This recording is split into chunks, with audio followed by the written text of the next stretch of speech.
Hello students, this is your faculty Rachna Gupta and today's topic is fiscal policy. Now this particular topic is in continuation with the monetary policy that we did in the last session, and this topic is also under your unit number 4. So let's begin with what do we mean by this term fiscal policy. So this fiscal policy word has been derived from the word fisc, which refers to the treasury of the state.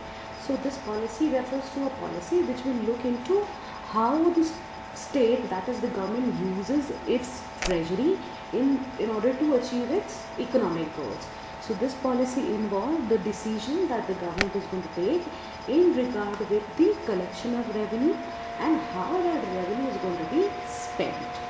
So this particular policy is also considered to be a sister strategy to the monetary policy that RBI announces twice a year.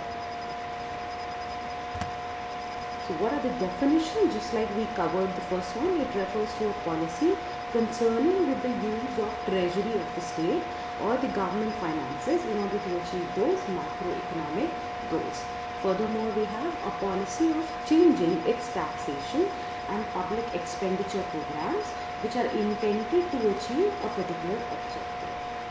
And the third one, the particular policy that the government uses where it will utilize expenditure and revenue programs in order to produce certain desirable effects which will impact our own national income, level of production in the economy and the total employment level in our country.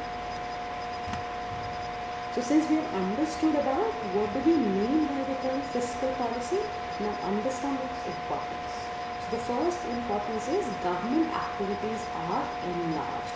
So when we are talking about the amount of money that the government is going to have or the amount of money that the government would spend, so this particular policy is important because through this policy only government activities can be undertaken in our own economy.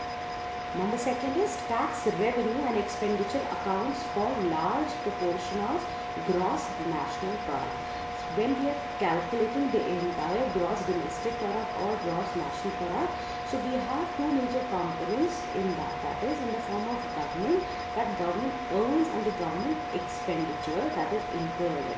So this particular policy gives that a particular layout, or it will help on understanding what are the different sources from which a government is able to earn and what are different sources where the government expends or utilizes its revenue that it has earned. Number third is government affects the economic activities through the gap between the government receipts and borrowings.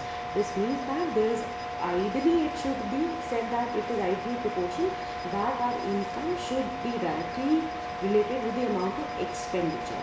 So when we are concerned with this particular policy, so government tries to maintain a balance or to mitigate the gap between its receipts and the borrowing. So this policy will help in knowing those areas. Number next step, this policy indicates the level of overall borrowings by the government. Since we are talking about the revenue that the government is earning and the expenditure, so this particular policy will help us to know the level up to which the government has borrowed its funds from different agencies. Next one says that it is an indicator of fiscal health of the economy. That means for any country, are the revenue of the government greater than that of expenditure or vice versa? That is, what is the total amount of money that the government is having in its own, with its own self, and the amount of money that it is utilizing for spending activities. So this policy aims to look into that. Moving ahead, we have certain objectives, just like for any particular policy or any concept. This particular policy also has certain objects. First one is for development by effective mobilization of resources. So we have heard a number of times that the resources are scarce and we want to have maximum utilization so that we can achieve maximum benefit. So with the amount of revenues that the government is going to receive, those are also limited. So it wants to have more productive uses of the resources that the government will have at its own disposal. Number second is reduce the inequalities of income and wealth. Because government would try to maintain a balance for equal distribution of wealth and income in our own economy. So this policy will look into the same and try to mitigate the gap between rich and the poor. Number third is controlling the inflation and maintaining the price stability. That is, apart from the monetary policy which checks into the flow of money in the economy, this policy will also help in controlling the rate of inflation. Number third is generation of employment. Now, with the amount of money that the government is utilizing, it will be providing a number of opportunities for people to earn their living. So, this policy will also aim at generation of employment as well. Number 5 says it reduces the deficit in the balance of payment. Like we have said that this policy will look into government revenue and expenditure. So with the form of different revenues that the government will be able to collect from its own citizens, so this will impact in a positive manner that our deficit which is there already in the balance of payment, that can be reduced to a greater extent. Next one says that increasing the national income. Now, national income of any country contributes to the trade and services which are there within the country and even across the country. So, with the different revenue and expenditure that is there in the hand of fiscal policy, so the aim of this policy would be to increase the income to such a level so that we are able to have more money with our ourselves. Next one says that development of infrastructure. Since apart from the source of revenue, government is able to spend that revenue in n number of developmental activities. So this policy will look into what areas the government can invest a greater amount of money for different developmental activities like construction of dams, roads, canals, or even the other ways. Now, since we have already done about what do we mean by this policy, what are its objects, let's understand what are different instruments which are there in the hand of the government under this policy. So, major instruments under this policy include 4. These are: number 1 is budget, number 2 is taxation, number 3 is public expenditure, and 4th one is public debt. Now, these instruments can also be presented in a different manner, which are as follows, that is in the form of public revenue and public expenditure. Since we have just studied about the sources of income and different expenditure activities which the government is going to undertake, so tools of these policies can be divided into these major categories as well. So first, talking about public revenue. So public revenue, government can divide its revenue into 2 parts. First one is revenue receipts, second one is capital receipts. Now, revenue receipts as in which is a source of revenue for the government. Second one is capital, which means that it is a form of revenue, but those are not in the form of, the aim is not to have them in the form of revenue, but rather to utilize them in a longer run. So under the revenue receipt, we have 2 forms. First one is taxes and the second category is non-taxes. Under taxes, we have further 2 categories, that is in the form of direct tax and indirect taxes. Now, getting to the second form, that is public expenditure, that is the total amount of money that the government is going to spend. So these can be classified further into 2 forms. First category is revenue expenditure, that the government is incurring those expenditure, but in a particular process where it will earn revenue out of the expense that it has incurred.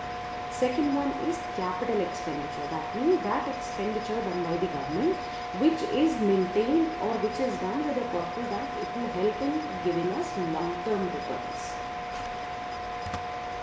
So let's see what are those different forms. Public expenditure that we have just talked about, those are classified into 2, that is revenue and capital.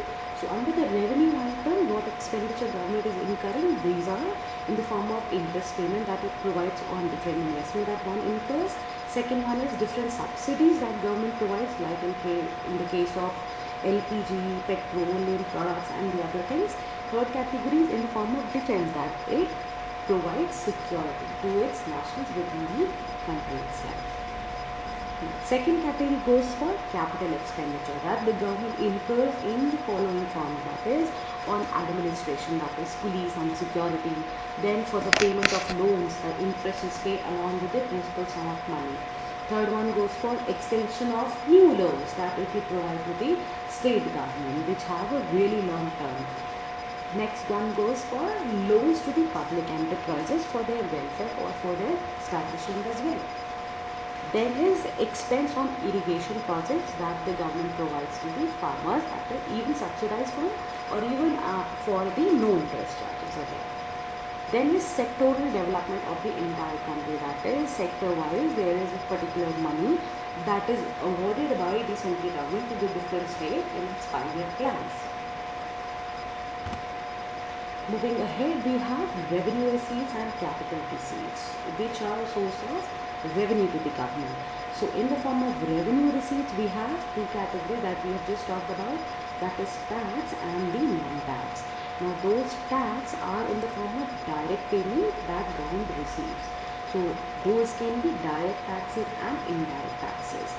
Second one goes for non-tax tax received, that the government is receiving the particular revenue but not in the form of tax but the other forms, just like in the form of fees, registration charges are there, or different fines and penalties that the government imposes on different people for their not following their rules and regulations. Third one goes for profits that the government is getting from public sector undertakings. Those are those departments which are totally in control of the government. Government looks into those departments, it runs those departments, so any profits arising from there. Then is government interest, that is the government earns interest by investing its sum. That is the government is earning that extra interest, so that those are also non-tax receipts. Then is certain grants and gifts that the government is able to receive from external sources and even from our own resources. Moving ahead, we have capital receipts. So as in those receipts which will further be utilized. That is, first one is recovery of government loans. That is what government loan has been provided, the amount that the government receives back. So those money are not kept idle, these are further reinvested somewhere. Second one goes for disinvestment of PSUs, that is public sector undertakings. When government is selling a stake of its own organization in the hands of private sector. So the amount that it receives by selling its shares in the market to the private individuals, that particular category is covered in the second one.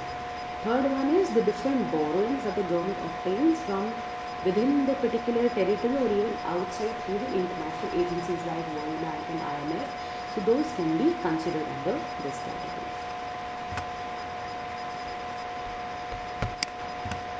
Moving further, we are talking about direct and indirect taxes. So direct taxes are that where the particular ultimate person who is paying that is the person who is accountable enough. That is in the form of income tax, corporate tax, wealth tax or gift tax. That is, the payment is done by the same person on which the tax has been levied. Indirect taxes means the ultimate person paying the tax is different and the person who initially paid the tax is different. So we have indirect taxes in the form of sales tax, excise duties are there, custom and service tax are there, and the major reform that took place years back, that is GST, that is goods and service tax, which has removed all other indirect taxes in the form of value-added tax. So now we can move ahead and understand the effect of expenditure that the government is incurring on our own economy. So it says that an increase in the expenditure of the government will increase the level of gross domestic product or gross national product. And further, an increase in the expenditure will help in purchasing of goods and services within our own economy, which will further increase the income of the household people. And when the income increases, ultimately the government taxes increases. Those will ultimately benefit the government in the form of collection of revenue, that is higher revenue can be earned out of it. Moving further, we have increased the flow of funds in the economy. Since the government is increasing the expenditure, ultimately it will increase the flow of money in the economy. So which is like ultimately what will happen, a number of private activities will increase, which will increase the private income of the people, and ultimately again the circle of private expenditure increases. In talking about effect of public revenue on the economy, when government is able to earn a lot of revenue from the economy, how does that happen or what are the effects of it? So taxation is a measure that is adopted by any particular country in the form of transferring of funds from the private houses to the public offices. That means when government collects a part of the income in the form of tax, which it is going to utilize it for a number of projects. So with this particular policy, withdrawal of funds is also there. That means I'll have a lesser purchasing power in my own self. If it's my own self, I have lesser money if I'm paying a lot of revenue to the government in form of taxes. Then it will further have a deflationary impact on the GNP. That means when I have less number of funds in my own self, the activities would be further reduced. Next is it reduces the disposable income and reduces private expenditure. That means when I'll be paying higher amount of tax, I'll have less money in my own hand to spend. So this will further reduce my expenditure in the economy also. Now since we are talking about a balance between revenue and expenditure, there is a concept of deficit. So this deficit refers to a situation where the expenditure incurred by the government is more than the receipts. That is, revenue is less and expenditure is more. So these deficits are classified into the following four forms. First one is budgetary deficit, that is total expenditure minus total revenue. Second one is revenue deficit, that is revenue expenditure minus revenue receipts. Third one is fiscal deficit, that is total expenditure minus total revenue, which is excluding the government borrowings. And the fourth one is primary deficit, that is fiscal deficit that we have just talked about, minus interest payments that the government is making. So these are four different deficits that the government can have when its expenditure are greater than the amount of receipts that it is obtaining from the nationals. Let's go ahead and understand one by one. First one that we said is fiscal deficit. So what is this? This is a difference between what the government spends and what it earns, which is expressed in a form of percentage of gross domestic product. That is in the form of treasury that the government is ultimately having with its own self. Now what are different kinds of fiscal deficit or fiscal policy, different policy that we are talking about, not specific deficit. So these policies can be divided into two parts. First major category is discretionary fiscal policy, that is which is dependent upon discretion of the government. Second one is automatic fiscal policy, or which is also known as non-discretionary. That means it is not done at the discretion of the government, at the will and fancies of the government. So the word discretionary fiscal policy can further be divided into two parts. That is to fight inflation or to fight recession. So which can be termed as anti-recessionary fiscal policy or anti-inflationary fiscal policy. Let's begin with these four in particular detailed manner. First one we are talking about the policy to deal with recession. So what will government do? In this particular situation, when there is less of demand, what the policy has to look into, aggregate demand is going to decrease, so private investment will fall, so there will be a gap. This particular gap has to be filled up with certain policies which will look into flow of money back into the economy.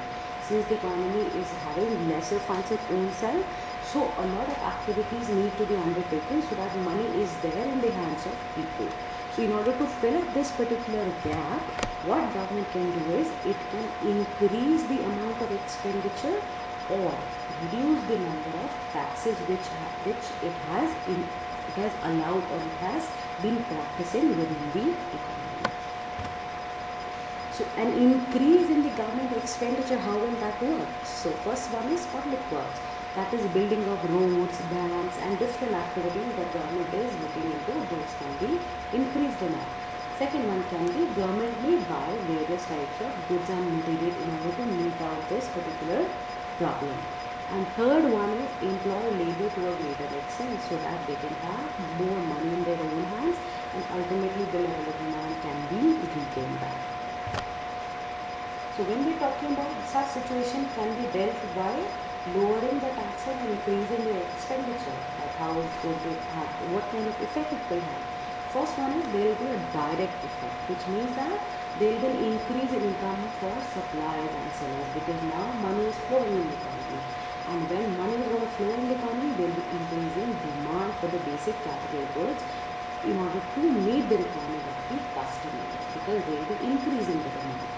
Second, that is indirect effect, that would be consumption would increase. Since the now goods are going to be produced at mass scale, at a larger scale, so there will be huge demand in the market as well, so consumption would also increase. Since the consumption would increase, finally this will lead to expansion in the output, and that will also lead to greater employment opportunities and resulting in improving the standards of living of the people and giving them a regular income as well. So by this we can understand that how large should be the increase in expenditure. That is the biggest question on the eyes of the government. What is the amount of expenditure that the government is supposed to do? So it says that magnitude of gross national product gap caused by the deflationary gap. That is, the amount of expenditure has to be done to an extent that this particular gap that was identified a couple of slides before, that could be filled. Now the next question arises, how will financing be done for the government expenditure, or if there is a deficit, how we need to finance that? How will we be able to complete that particular deficit? So this particular deficit which is there in the hands of government budget can be completed by borrowings, that is loans can be taken. Now loans can be taken from the market or even from the different saving habits that the people have in our economy, so government can borrow from them as well. So this borrowing will lead to anti-inflationary situation in the economy, because now government will be borrowing from the public. It will be competing with the businessmen, that is the private investment which are already taking up in the economy.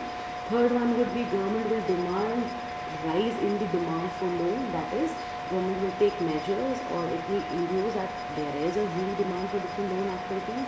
Then it will raise the rate of interest. It will increase the rate of interest, making it possible. Next would be it will reduce the level of private investment that is being undertaken. Since now we have a deficit, so government expending habits have to be reduced.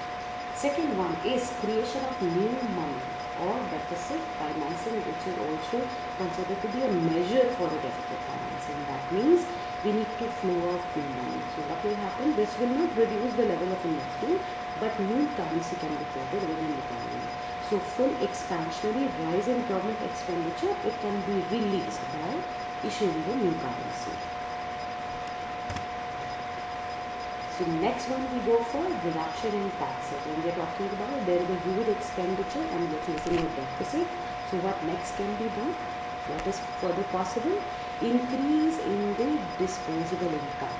So what will be the result of when the government is reducing the taxes? Now people will have more income in their own hands. Second one is increase in consumption would be there, because now people have more money at their own self. Then employment opportunities will also improve, because now there will be huge demand for the products.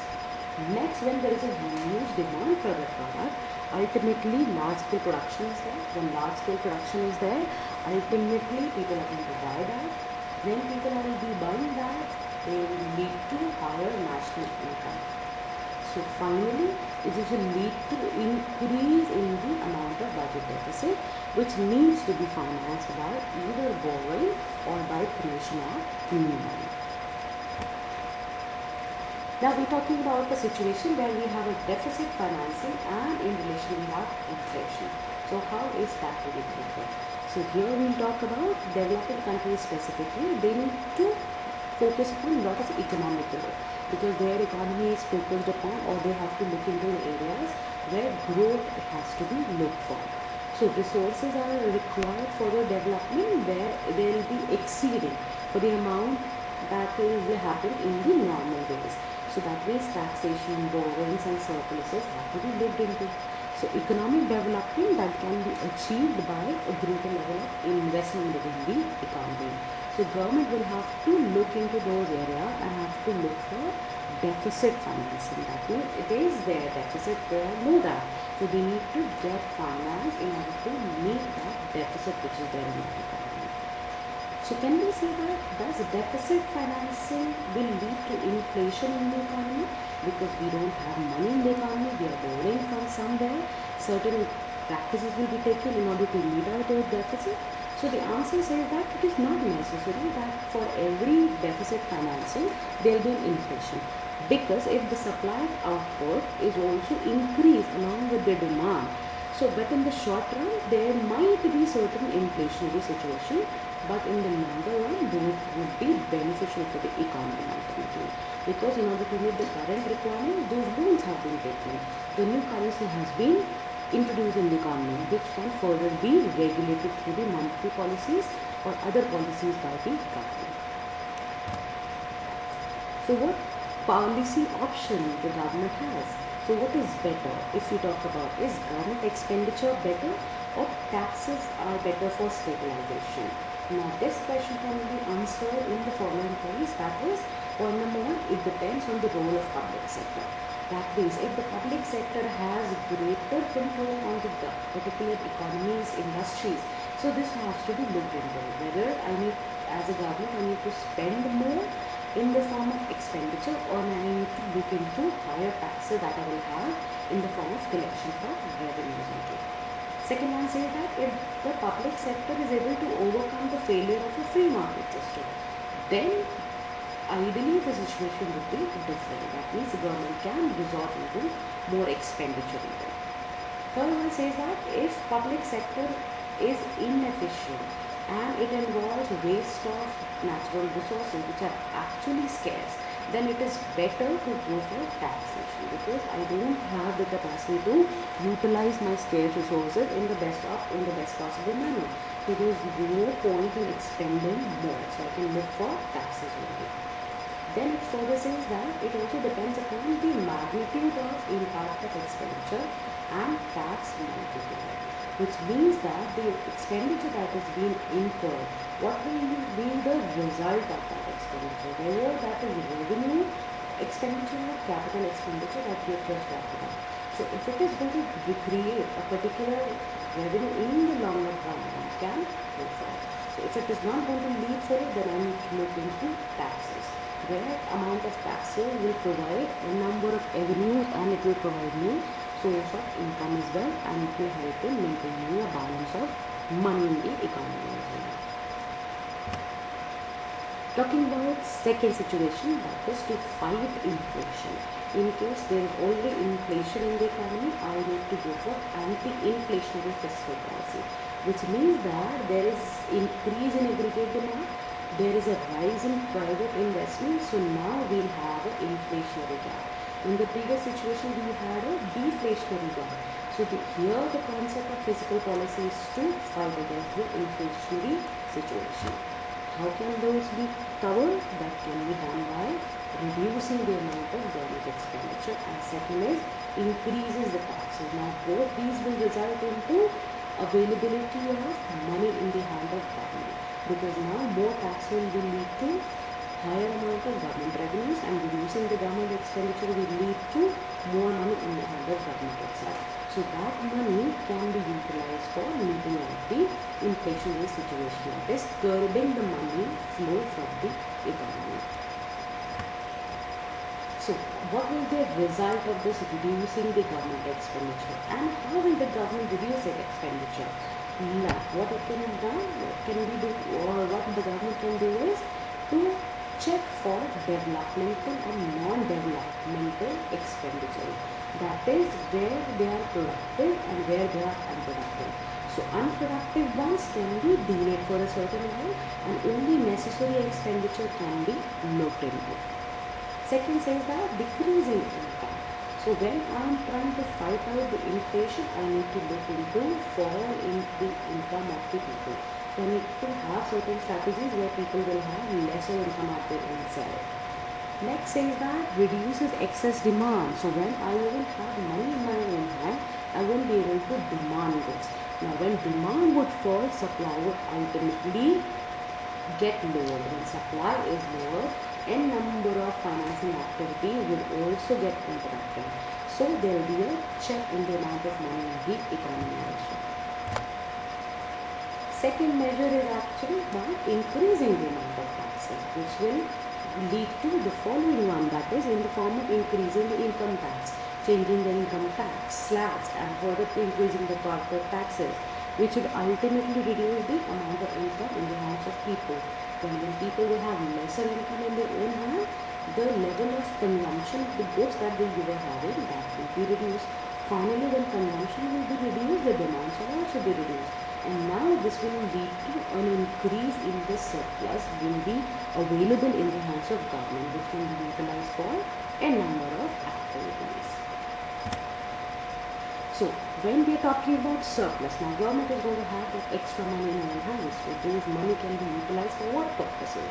There will be certain situations where government will be utilizing, there will be certain sources, there will be certain avenues for the governments where the same money can be utilized for the better things. So those can be done by retiring public debts. That means whatever loans the government has taken, it can repay those loans.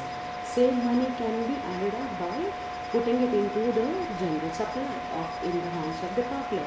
Finally, public will have money in their own hands, so this will increase the demand. And finally, demand would increase, so consumption pattern would also change.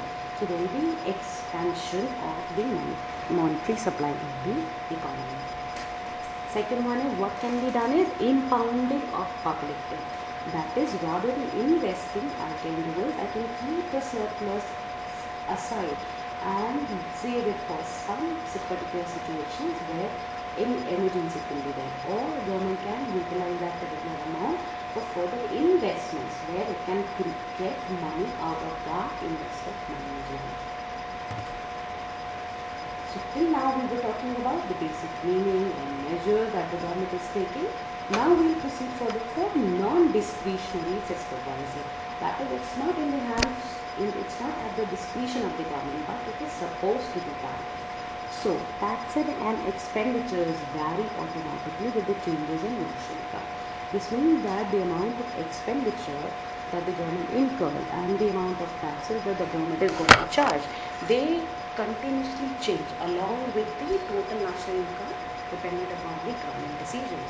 And further, with built-in stabilizer, recession and inflation will be shorter and less intense, because now regular monitoring will be done by the government. So accordingly, situation of extreme inflation and recession won't happen. And how those things can be done? That is on the first point, that is personal income taxes. Since we know that level of income and tax revenue have a direct relation, that means my income and tax revenue just shows the relationship with this amount of money that I have with my bank side. So higher national income will have a situation where the citizens will have to pay higher taxes, which will lead to lesser income in their own hands. And finally, with lesser income, their consumption or their demand for the consumption of goods will decrease. So this will further fall in national income shall happen in a situation of recessions, and we see a lower taxes. But an aggregate demand will not fall back. So there will be a particular timeline within which the demand will fall out. So in that situation, that has to be lowered by the government itself. Second one, apart from personal income taxes, we also have corporate income taxes that the companies pay a form of tax for the profits that they earn. So revenue rises during the inflationary situation, which further reduces the demand, because in this situation, revenue is not able to match the level of demand itself. Thirdly, it says that revenue falls in case of recession, which will further hamper the growth and it will lead to decline in the demand. Next, we have in the form of transfer payment. That is, the government is providing a number of payment facilities. That is, it has its welfare benefits, subsidies to all. So in this particular instrument, it will redistribute income in favor of the people who don't have such an income at their own hands.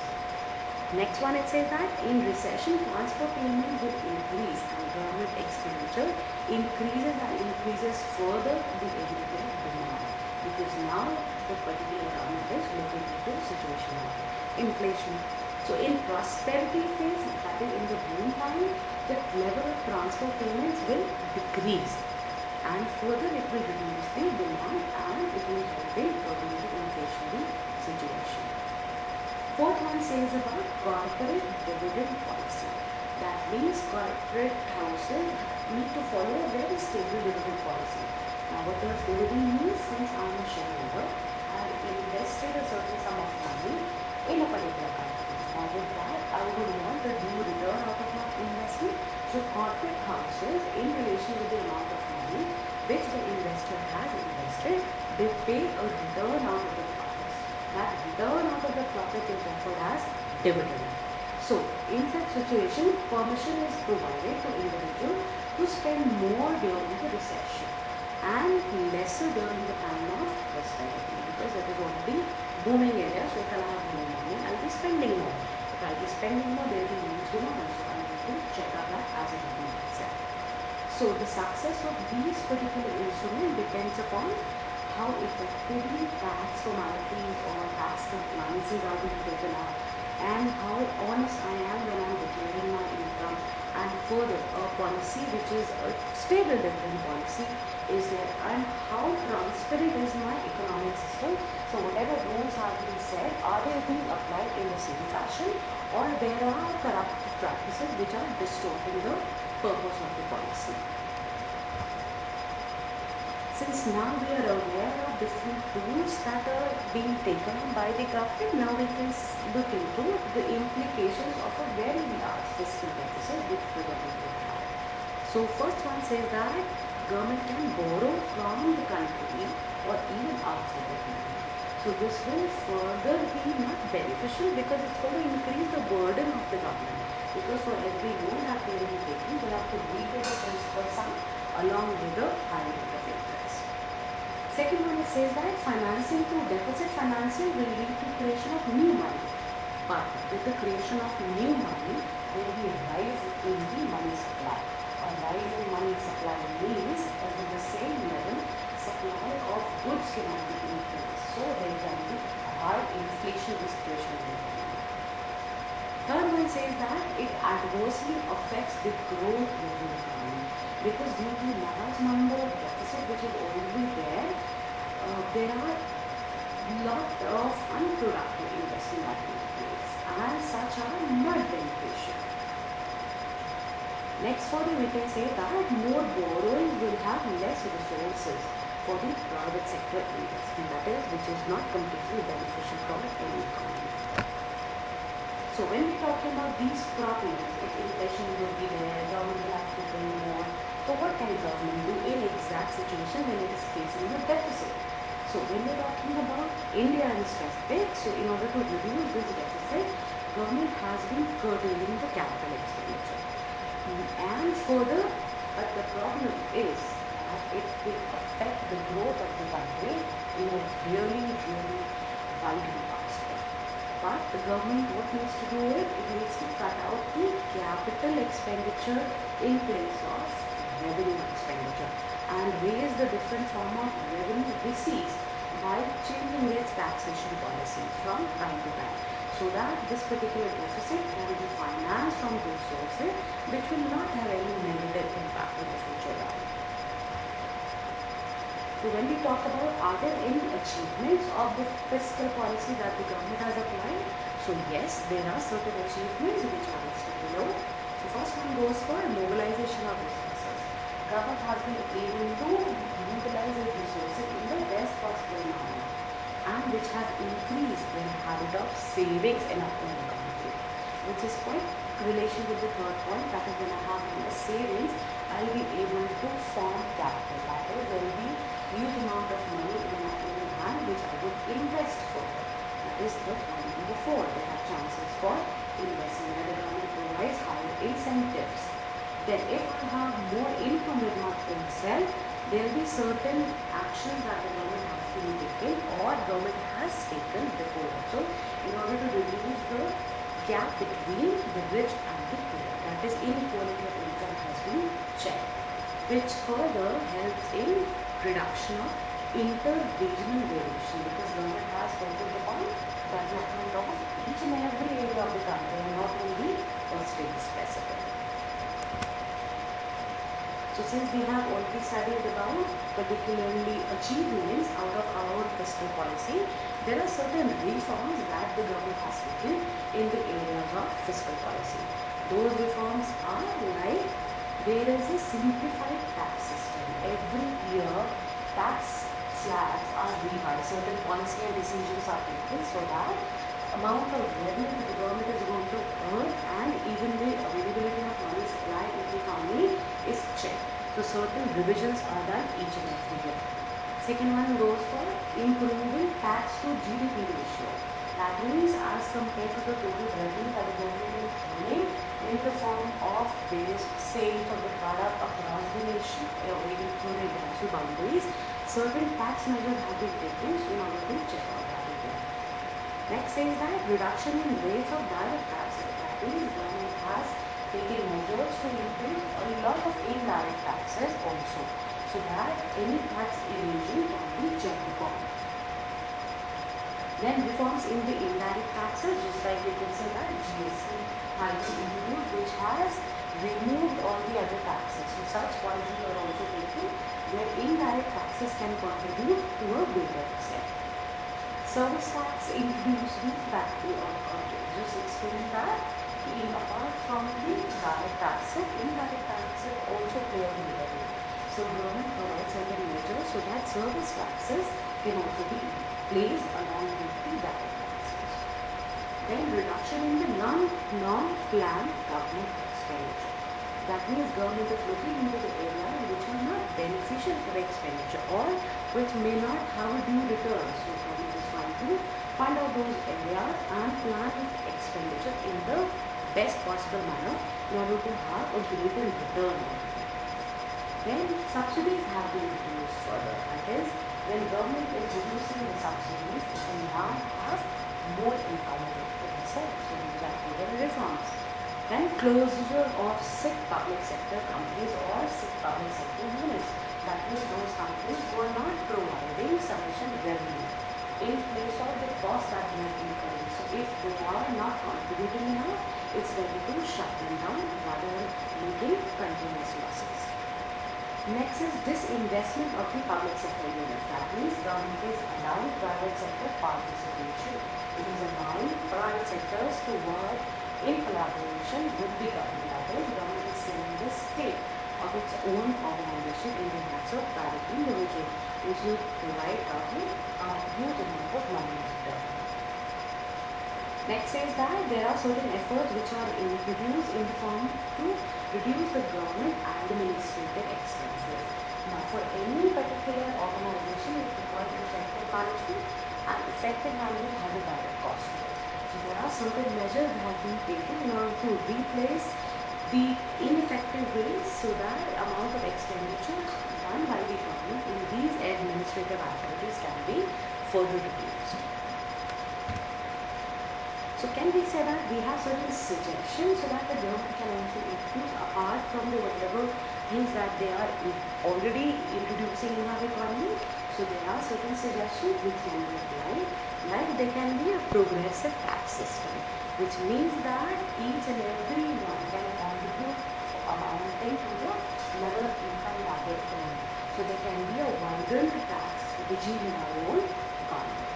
Then agricultural taxes, apart from the income tax and the indirect taxes, government can also look up for agricultural taxes. That is, in the form of farmers that they are going to pay in regard to the total agriculture produced by crop.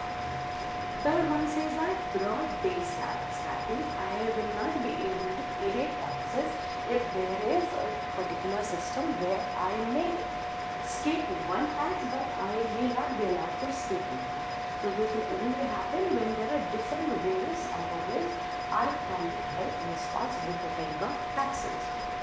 Next one is checking tax evasion. That means if I am not paying taxes, are there any methods through which I can be checked or I can be looked into? So there can be certain reforms because still in India we have a lot of population that doesn't pay correct tax amounting to the level of income they earn. Next is increasing reliance on direct taxes. That means certain measures can be taken so that no particular person in the economy is able to evade no matter how much they are earning, but they are able to contribute to the development of the nation as well. Then we have simplified tax structure. That means apart from having a taxation policy, that taxation policy should be simple in nature so that everyone can understand the basic principle and concept without much complications.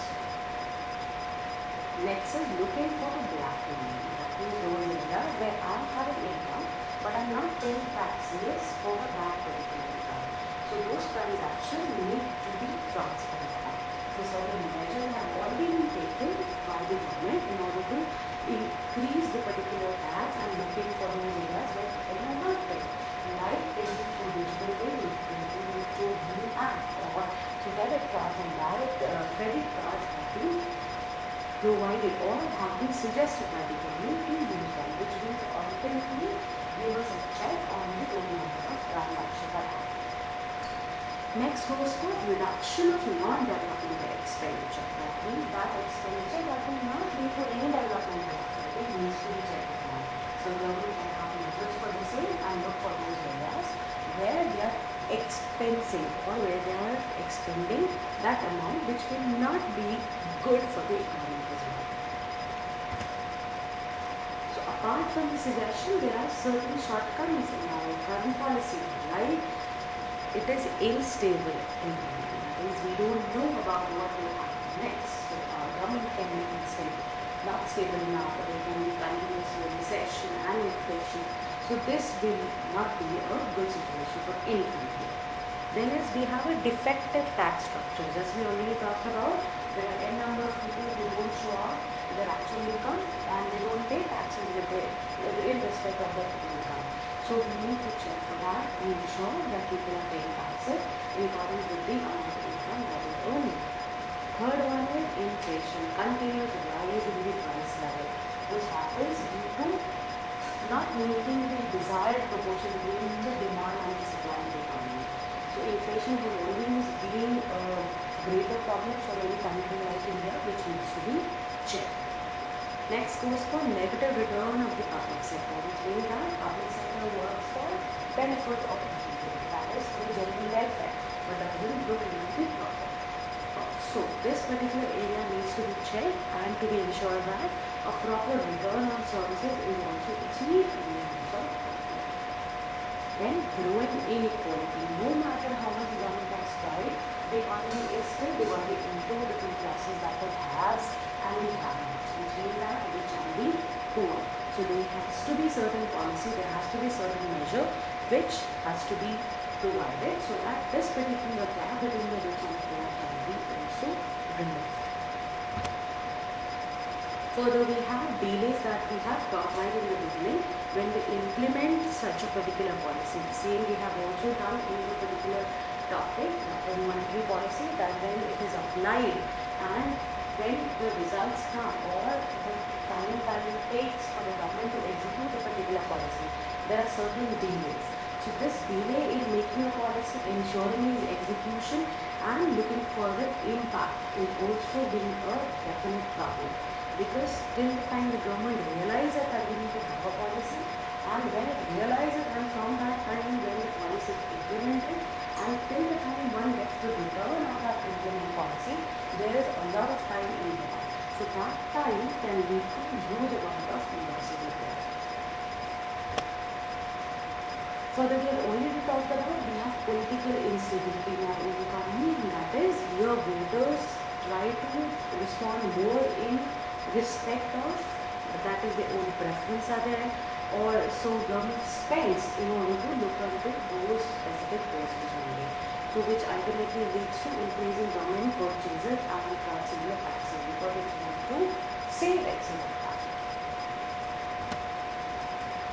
Public taxes, a country like India, it has taken a lot of loan amount from the rest of the world and from our own citizens as well. So that particular amount of debt has to be paid along with the interest. So along with the principal sum, this interest has to be paid. For law brackets, we have a lot of loan which needs to be paid, which ultimately leads to lesser availability of funds in the hands of government. So in order to conclude, what can we say about fiscal policy, which says that it still occupies a central place for maintaining full employment level without the inflationary forces in the economy. And it further has instruments which influence the economic stability of the economy. So with this particular policy, government has been very successful in the areas of mobilization of its resources, creation of employment, or reducing the poverty.